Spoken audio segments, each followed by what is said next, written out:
Hello everyone, स्वागत है आप सबका आपके अपने YouTube channel GS with Vinay Tripathi sir में। आज हम लोग पार्ट 5 पढ़ने वाले हैं, जो टॉपिक है हमारा दिल्ली प्रशासन। लास्ट पार्ट 4 में हम लोगों ने अपने वंश, दिल्ली सल्तनत के जितने वंश थे उनको फिनिश कर लिया था। होप आप सभी ने उसको पढ़ा होगा और बहुत पसंद किया होगा। ऐसे ही इस श्रृंखला में आगे बढ़ते हुए आज हम लोग दिल्ली सल्तनत प्रशासन के एमसीक्यू बेस्ड क्वेश्चंस को पढ़ेंगे, जो आपके एग्जाम्स में हर एग्जाम में मिल रहे हैं। तो इसके पहले हम लोग शुरू करते हैं हम लोगों का प्रीवियस क्वेश्चन था हमारा, जो हम लोगों ने आपसे पूछा था, द सोशल कॉन्ट्रैक्ट पुस्तक इसका लेखक कौन था? तो इसका जो करेक्ट आंसर है वो है हमारा रूसो ने द सोशल कॉन्ट्रैक्ट नामक पुस्तक लिखी थी। ऐसे ही और मजेदार क्वेश्चंस को जानने के लिए देखते रहिए हमारा ये सेशन। तो चलिए दोस्तों, आज स्टार्ट करते हैं इस थॉट के साथ कि कोई भी सक्सेस अधूरी है बहुत सारे स्ट्रगल के साथ।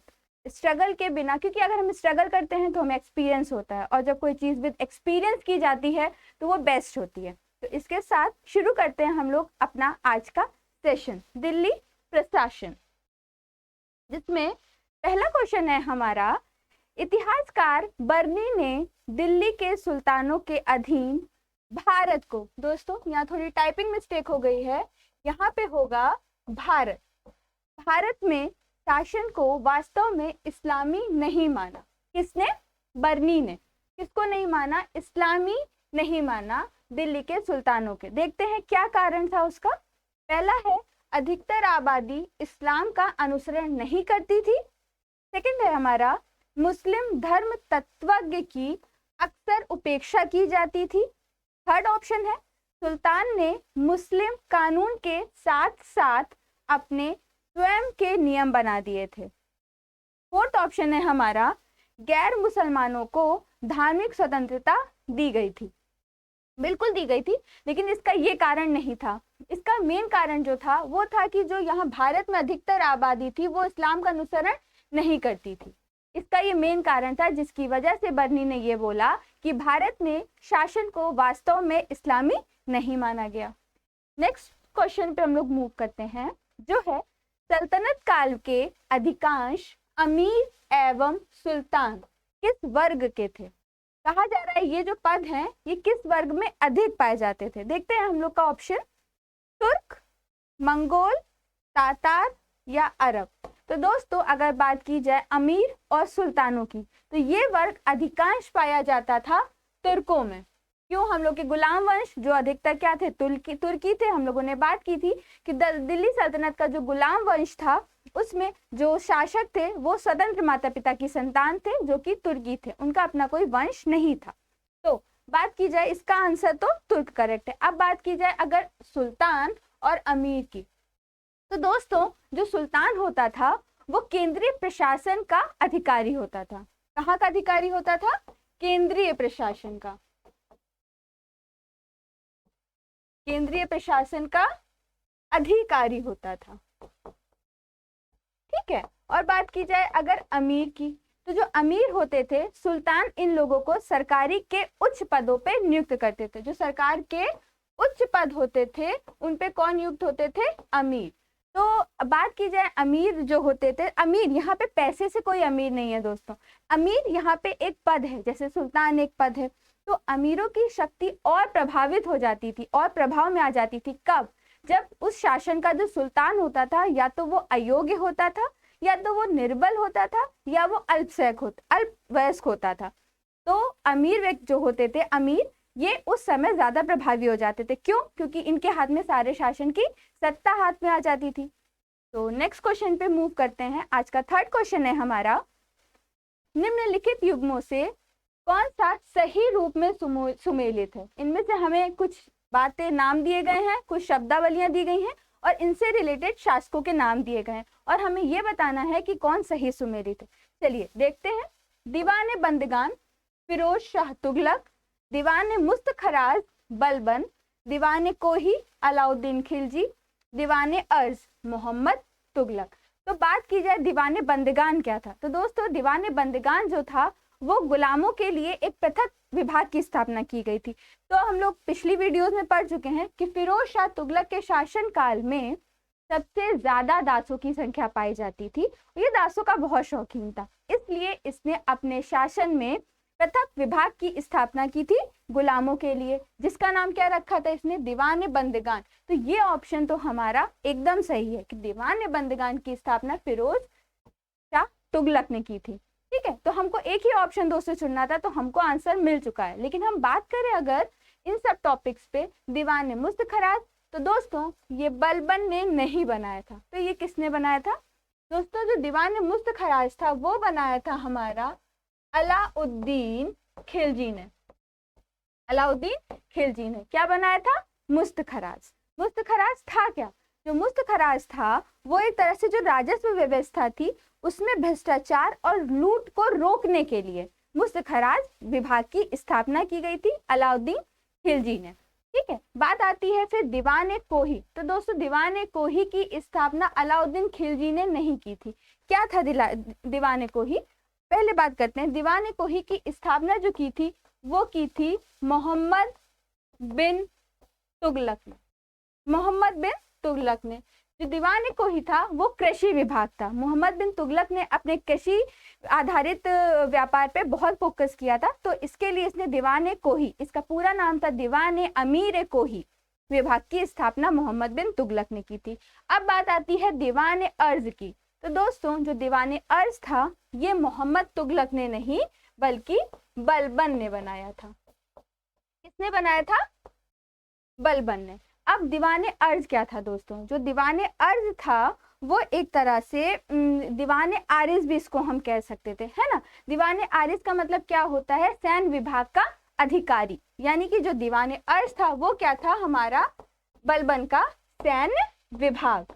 और इसका जो अधिकारी कहलाता था वो क्या कहलाता था? वो कहलाता था दीवान आरिज। मैं यहाँ लिख देती हूँ, दीवान आरिज, है ना। या आरिज मामलूक कहलाता था, जिसकी स्थापना बलबन ने की थी अपने सैन्य शक्ति को आगे बढ़ाने के लिए। तो दोस्तों आप लोगों को ये एक्सप्लेनेशन होप समझ में आ गई होगी। तो हम लोग नेक्स्ट क्वेश्चन पे मूव करते हैं। फर्स्ट क्वेश्चन है हमारा, दिल्ली सल्तनत में दीवान अर्ज विभाग की स्थापना किसने की थी? तो दीवान अर्ज अभी हम लोग पढ़ चुके हैं। दीवान अर्ज क्या था? दीवान अर्ज एक सैन्य विभाग था जो कि किसके द्वारा बनाया गया था? बलबन, इल्तुतमिश, अलाउद्दीन खिलजी या फिरोज शाह तुगलक। तो इसका आंसर हम लोगों के पास है कि दीवान अर्ज बलबन ने बनाया था, जहां पे दीवान आरिज या आरिज मामलूक पाए जाते थे, जो कि क्या थे? जो अधिकारी थे विभाग के, सैन्य विभाग के अधिकारी थे। तो नेक्स्ट फिफ्थ क्वेश्चन है हमारा, निम्नलिखित में से कौन एक युग्म सुमेलित नहीं है? दोस्तों हम लोग को ये बात बहुत क्वेश्चन को बहुत फोकसली पढ़ना चाहिए कि यहाँ पूछा गया है नहीं। अभी हम लोगों ने पढ़ा है तो हम लोग सही पे भी टिक कर सकते हैं, तो क्वेश्चन बहुत ध्यान से पढ़ना है। चलिए देखते हैं।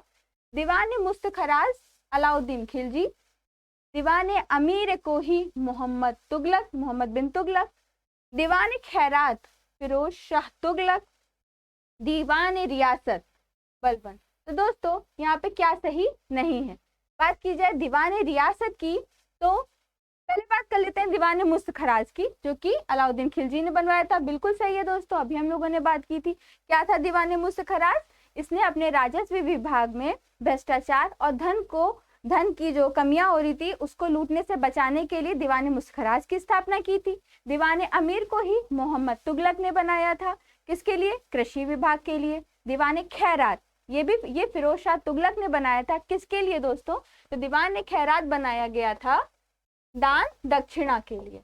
दान दक्षिणा के लिए एक अलग विभाग की स्थापना फिरोज शाह तुगलक ने की थी दीवान खैरात नाम से। तो दोस्तों हमें यहाँ आंसर अपना मिल चुका है क्वेश्चन नंबर 5 का, दैट इज दीवान रियासत की स्थापना बलबन ने नहीं की थी। ठीक है, नेक्स्ट क्वेश्चन पे मूव करते हैं। 6th क्वेश्चन है हमारा, सल्तनत काल में दीवान अमीर को ही विभाग निम्नलिखित में से किससे संबंधित था? ओके, सेना से, राजस्व से, कृषि से या मनोरंजन से? तो दोस्तों अगर बात की जाए दीवान अमीर को ही, तो ये किससे संबंधित था? ये संबंधित था कृषि से, है ना। किसने बनाया था? ये बनाया था कृषि विभाग की स्थापना किसने की थी? मोहम्मद बिन तुगलक ने, दीवान अमीर कोही के नाम से। ठीक है, नेक्स्ट क्वेश्चन पे मूव करते हैं हम लोग। क्वेश्चन नंबर 7 क्या कह रहा है दोस्तों? क्वेश्चन नंबर 7, निम्नलिखित में से किस शासक ने दीवान अमीर कोही विभाग की स्थापना की थी? ये क्वेश्चन रिपीट हो गया है, जो था हमारा मोहम्मद बिन तुगलक, जो कि कृषि विभाग से संबंधित था। इसके बारे में हम लोग को ज्यादा बात करने की जरूरत नहीं है, हम लोगों ने इसके बारे में काफी बात कर ली है और होप आप लोगों को ये बातें याद भी रह रही होंगी। कमेंट बॉक्स में प्लीज बताइएगा कि आपको ये बातें याद रह रही हैं कि नहीं। तो आगे बढ़ते हैं इसी के साथ। क्वेश्चन नंबर 8 है हमारा। एक सूची दी गई है, 2 सूची 1 सूची 2, जिसमें हमको वही नाम दिए गए, कुछ शब्दावलियां दी गई हैं और बताना है ये शब्दावलियां किन तत्वों से, किन संबंधों, किन वाक्यों से संबंधित हैं। तो चलिए देखते हैं फ्रेंड्स। यहाँ ऑप्शन ये है A, B, C और D। चलिए देखते हैं। दीवाने अर्ज है, दीवाने रियासत है, दीवाने इंशा है, दीवाने वजारत है। क्वेश्चन इसमें सूची 2 में दिया, धार्मिक मुद्दों से संबंधित है, सरकारी पत्राचार व्यापार से संबंधित है, वित्तीय मामला से संबंधित है या सेना विभाग से संबंधित है। तो दोस्तों अगर देखा जाए दीवाने अर्ज हम लोगों ने बात की है, किसने बनाया था? बलबन ने बनाया था। Very good. सैन्य विभाग था, तो हमें अगर ऑप्शन ए की बात की जाए तो ये तो करेक्ट हो गया कि सेना विभाग से संबंधित है। अगर हम लोग क्वेश्चन बेस्ड बात की जाए तो हमको आंसर मिल चुका है, जहां पे ए का 4 होगा वो हमारा आंसर होगा और हमको झट से आंसर मिल चुका है, दैट इज डी का 4। दीवान अर्ज सेना विभाग से संबंधित। दीवाने रियासत, दोस्तों दीवाने रियासत 1 यानी कि धार्मिक मुद्दों से संबंधित है। दीवाने इंशा किससे संबंधित है? सरकारी पत्र व्यवहार से संबंधित है। और दीवाने वजारत किससे संबंधित है?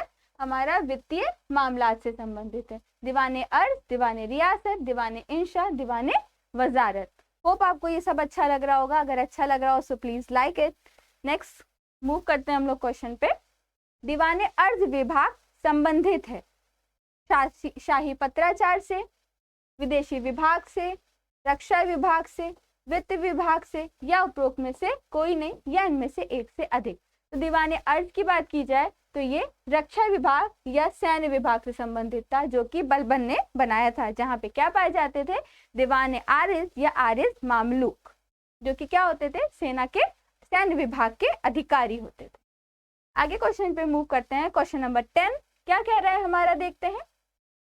निम्न में से किस राजवंश के अंतर्गत विजारत का चरमोत्कर्ष हुआ? किसका? विजारत का। अभी बात करते हैं, पहले क्वेश्चन पे देखते हैं। इलबरी, खिलजी, तुगलक या लोदी। तो दोस्तों अगर हम विजारत की बात करें तो ये तुगलक के समय में बहुत ही चरमोत्कर्ष पे आया था। क्या है विजारत? विजारत एक ऐसी संस्था है जिसको इस्लाम संविधान में मान्यता दी गई है, जिसके अंतर्गत जो गैर मुसलमान या गैर तुर्की संबंध होते थे, वाक्य होते थे या ग्रंथ होते थे, उनको अंतर मुक्त किया गया है। तो वो किसके समय पे चरमोत्कर्ष पे था? ये था तुगलक के काल में। तुगलक के काल को विजारत का क्या कहा जाता है? स्वर्ण काल कहा जाता है। ठीक है, आगे बढ़ते हैं। हमारा 11 क्वेश्चन है, निम्नलिखित में कौन भूमि उत्पाद पर लगने वाला कर को इंगित करता है? किस पर? भूमि उत्पाद पे लगने वाले कर की बात यहाँ पे कही जा रही है। चलिए देखते हैं कौन कौन से कर हैं। खराज, खुम्स, उश की मुक्ति। जिसमें से हमें ये डिसाइड करना है कि कौन कौन से इसमें भूमित कर हैं। चारों हैं, एक है, दो है, तीन है कि कौन से हैं? खराज, खराज बिल्कुल भूमि पे लगने वाला एक कर था। खुम्स, उश, मुक्ति। उश और मुक्ति भी भूमि पे लगने वाले कर थे, लेकिन दोस्तों जो खुम्स था वो भूमि पे लगने वाला कर नहीं था। तो ये किस पे लगता था? ये एक धर्मनिरपेक्ष कर था। खुम्स क्या था? एक धर्म निरपेक्ष कर। खुम्स एक धर्मनिरपेक्ष कर था। तो अगर आंसर देखा जाए तो 1, 3 एंड 4 ऑप्शन हमारे सही है। तो ये किस में है? ये है ऑप्शन डी में। दोस्तों बात की जाए तो फिरोज शाह तुगलक ने 24 बहुत ही कष्टदायक करों को समाप्त किया था। उसने सिर्फ 4 कर लगाए थे जो इस्लाम की कुरान में बोले गए थे, जो कि बहुत अनुमोदित किए गए थे। वो 4 कर कौन कौन से थे? वो था हमारे खराज, जजिया, खुम्स और जकात। कौन कौन से थे वो था हमारा खराज, जजिया। जजिया के बारे में हम लोगों ने पढ़ा था कि तुगलक तक ब्राह्मणों पे कोई जजिया कर नहीं लगाया जा रहा था। जैसे ही फिरोज शाह तुगलक का शासन हुआ उसने ब्राह्मणों पे भी जजिया कर लगा दिया था। खुम्स जो कि एक धर्मनिरपेक्ष कर था, और था जकात। जकात क्या था? जो कि जमीन पे भूमि कर था। ठीक है, नेक्स्ट क्वेश्चन पे हम लोग मूव करते हैं। ये सारे फिरोज शाह तुगलक ने कर लगाए थे। आगे क्वेश्चन नंबर 12 है हमारा, भारत के किस मध्यकालीन शासक ने इक्ता व्यवस्था प्रारंभ की थी? इक्ता व्यवस्था क्या है? इक्ता व्यवस्था, अब इसके बारे में बात करते हैं। इल्तुतमिश ने, बलबन ने, अलाउद्दीन खिलजी ने, या इनमें से कोई नहीं? तो दोस्तों अगर बात की जाए इक्ता व्यवस्था प्रारंभ करने की, तो दोस्तों इक्ता व्यवस्था प्रारंभ तो इल्तुतमिश के द्वारा की गई थी, लेकिन इक्ता व्यवस्था पाने वाला पहला व्यक्ति कौन था? हम लोगों ने इसको भी क्वेश्चन में सॉल्व किया था, तो वो था हमारा कुतुबुद्दीन ऐबक। कौन था? कुतुबुद्दीन ऐबक, जो कि गुलाम वंश का संस्थापक था, है ना। तो इक्ता व्यवस्था क्या थी दोस्तों? इस इक्ता व्यवस्था में क्या किया जाता था कि जो लोग काम करते थे तो उनको काम के बदले तनख्वाह के रूप में भूमि प्रदान की जाती थी। तो ये भूमि जो काम करते थे कौन थे? वो सैनिक थे। तो लेकिन सैनिकों को ये भूमि तो प्रदान की जाती थी, लेकिन ये सैनिक भूमि के मालिक नहीं कहलाते थे। वो भूमि किसी और को भी ट्रांसफर की जा सकती थी, लेकिन उनको तनख्वाह के रूप में मिलती थी। तो वो जो उस पर लगान होता था वो सैनिक ही वसूल करते थे। उस पर उसका अधिकार, उस लगान पे किसका अधिकार होता था? सैनिकों का अधिकार होता था, लेकिन उस भूमि के वो मालिक नहीं होते थे। तो ये था हमारा इक्ता व्यवस्था, जो कि प्राप्त करने वाला पहला था कुतुबुद्दीन ऐबक, लेकिन इक्ता व्यवस्था को प्रारंभ करने वाला कौन था? इल्तुतमिश। तो नेक्स्ट क्वेश्चन पे मूव करते हैं। 13th क्वेश्चन है हमारा, पढ़ते हैं। सल्तनत काल में भू राजस्व का सर्वोच्च ग्रामीण अधिकारी कौन होता था? बताना है। भू राजस्व का सर्वोच्च ग्रामीण अधिकारी चौधरी, रावत, मलिक या पटवारी?